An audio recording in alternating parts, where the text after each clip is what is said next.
Les réunions sont une partie essentielle dans le monde du travail aujourd'hui. Mais elles peuvent être un moment difficile et même effrayant de votre journée de travail si vous n'êtes pas à l'aise en anglais. Aujourd'hui, notre prof d'anglais anglophone Chris vous guidera à travers quelques étapes pour vous faciliter les réunions. Vocabulaire courant, phrases pour exprimer votre opinion et objectifs à atteindre font partie des sujets abordés aujourd'hui dans cette deuxième vidéo sur l'anglais des affaires. Chris parlera 100% en anglais, mais les sous-titres sont disponibles si cela peut vous aider et certaines phrases et expressions seront traduites à l'écran. À la fin, Chris vous donnera également un PDF d'expressions et de vocabulaire courant avec des traductions que vous pourrez utiliser lors de votre prochaine réunion d'affaires. Hi everyone, my name is Chris and welcome to this business English video all about meetings. Now I know business meetings, they can be a little bit stressful when you're not 100% comfortable with the language. I have done many business meetings in French myself, and when I first started, I wasn't comfortable at all. I sat there, I didn't say much, and I didn't understand everything.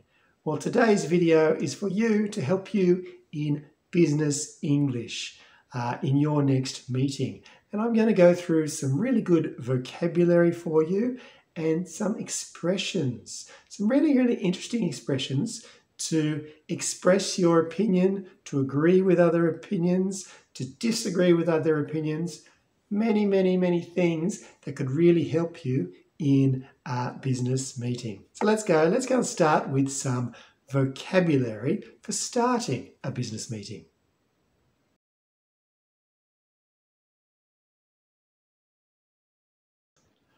Okay, to organise or to schedule a meeting, we need a few things. Firstly, we need the location. Where is this meeting going to be? What time? What date? And the most important, I think, is what is the goal of the meeting? What is the topic of the meeting? And what do you want to achieve from this meeting? Very, very important to have a goal. But firstly, we have to organise the date, the time, who is coming, etc. And most of the time that is done via email these days. And so I've just done a little example of an email where you are the person that is inviting somebody to a meeting. Okay, so there's a nice example there. And also perhaps a response when you are responding to somebody who has asked you to a meeting. A response in a positive way, a response to maybe try and change the date or the time also. These two examples, they'll both be in the PDF that I'll give you at the end of this video with business vocabulary and expressions. But now that we have the time, the date of the meeting, let's look at a little bit more vocabulary around the organisation of a meeting. To schedule a meeting, to attend a meeting, to run or to lead a meeting, to postpone a meeting, to bring forward a meeting, to move up a meeting, to cancel a meeting.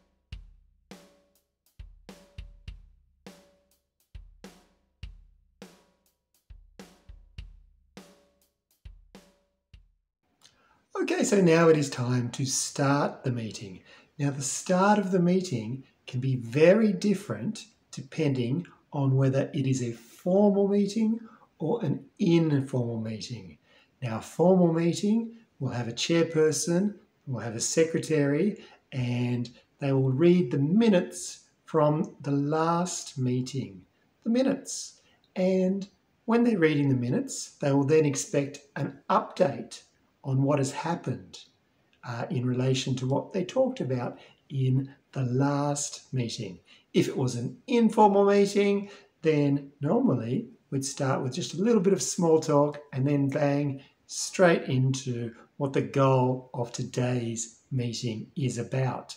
Now, there's a lot of different vocabulary that you could see in your meeting, depending on whether it's formal or informal. So I'm going to give you some nice examples here now on the screen. The agenda, or the calendar. Topic or item. To take the minutes. To go over. Brainstorm. Deadline.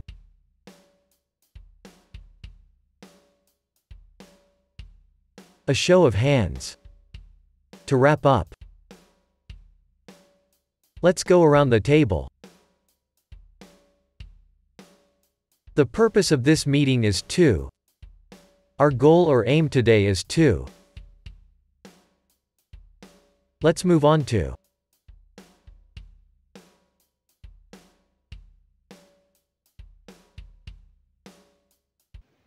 Okay, so in meetings, the most common grammar point is the comparatives and superlatives.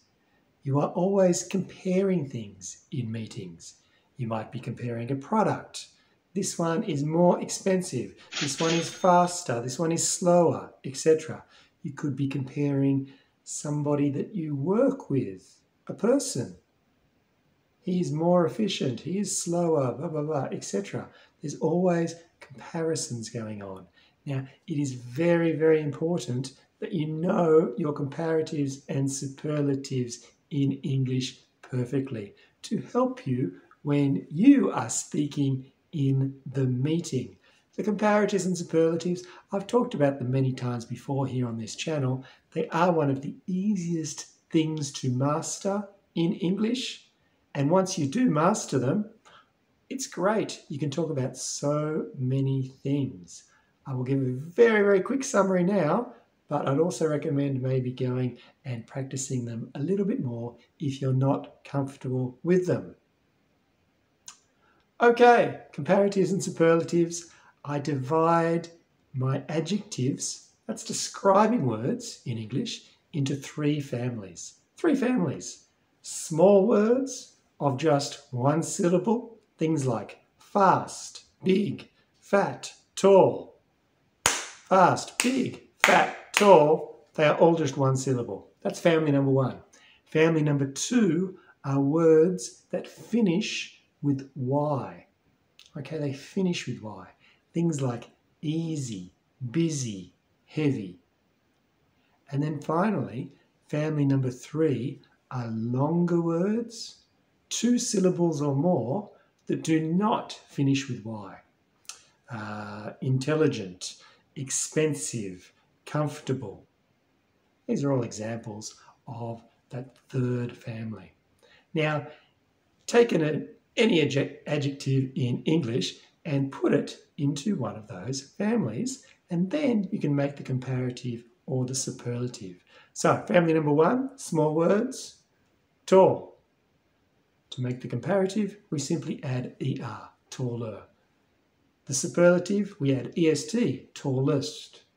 Okay, big, bigger, biggest. Slow, slower, slowest. Fast, faster, fastest. Okay, family number one. Okay, family number two, words that finish with Y. We change the Y to an I, and we add er for the comparative and est for the superlative. Easy, easier, easiest. Heavy, heavier, heaviest. And finally, family number three are the longer words, and for those longer words, we simply add more before the word for the comparative, more intelligent, and most for the superlative, most intelligent. Now, they're the three families. There are some exceptions in English. The four most common, I'll give them to you now. Good, good, better, best. Bad, bad, worse, worst. Much or many, same word, same meaning. More and most. And far, loin, far, further and furthest. Now they're the four most common exceptions.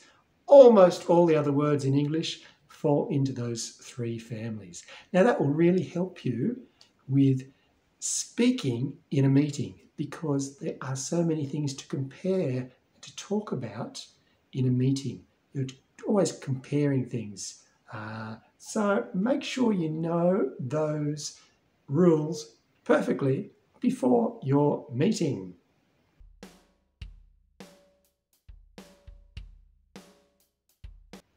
Okay, so you've been able to compare things in the meeting, but now it's perhaps time to give your opinion. This is one of the most important things to do in a meeting, and I'm going to give you some great expressions here now that could help you to express your opinion. I think, I believe, I feel, in my opinion, I would say. I really think, I strongly believe, I truly feel, in my honest opinion. From my point of view, from my perspective, in my view, it seems to me that.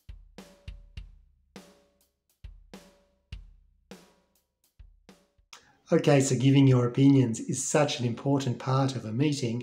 Unfortunately, sometimes you also have to disagree with people. Now, this is never easy in any language, but if you're not 100% comfortable in English, this can be particularly difficult. So what I've done today is I've done a few expressions for you that could really help to start the conversation when you have to disagree with something.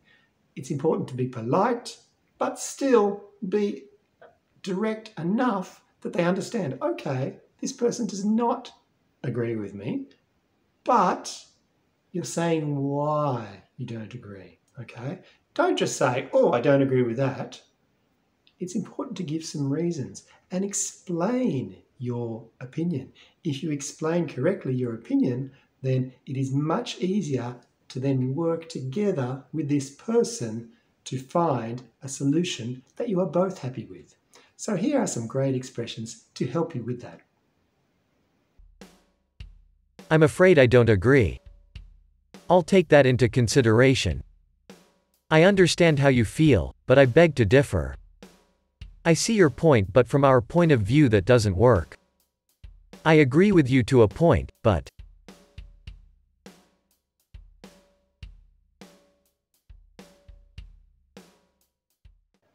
Okay, so the meeting is almost finished.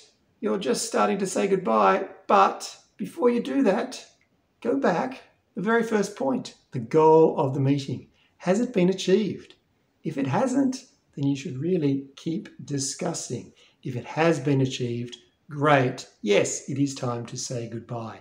And perhaps start planning the next meeting if there's an update needed for the future. That just about covers everything for today.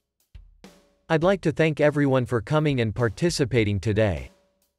We have covered everything on our agenda, so if there's nothing more to discuss, we can end here. I think it would be appropriate to have another meeting in a fortnight. Okay, before you go off to your next business meeting, I'd highly recommend downloading this PDF with business expressions and vocabulary for meetings. Also, I've given you a couple of email examples to organize the meeting in there. And there's lots of other things that could really help you. And it's practice, practice, practice. The more you practice with the vocabulary and these expressions, the more comfortable you will be. Now, for your comprehension practice, I also have a couple of videos on this channel about business meetings. We're listening to some native English speakers in a business meeting. I'd really recommend going and watching those too, because that would be great practice for you.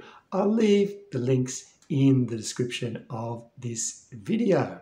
Thanks for watching, everyone. This was business video number 2 in a 10-part series. There's 10 different things all about business English that I'll be investigating with you. So make sure you've subscribed to this channel and the new videos will be coming soon.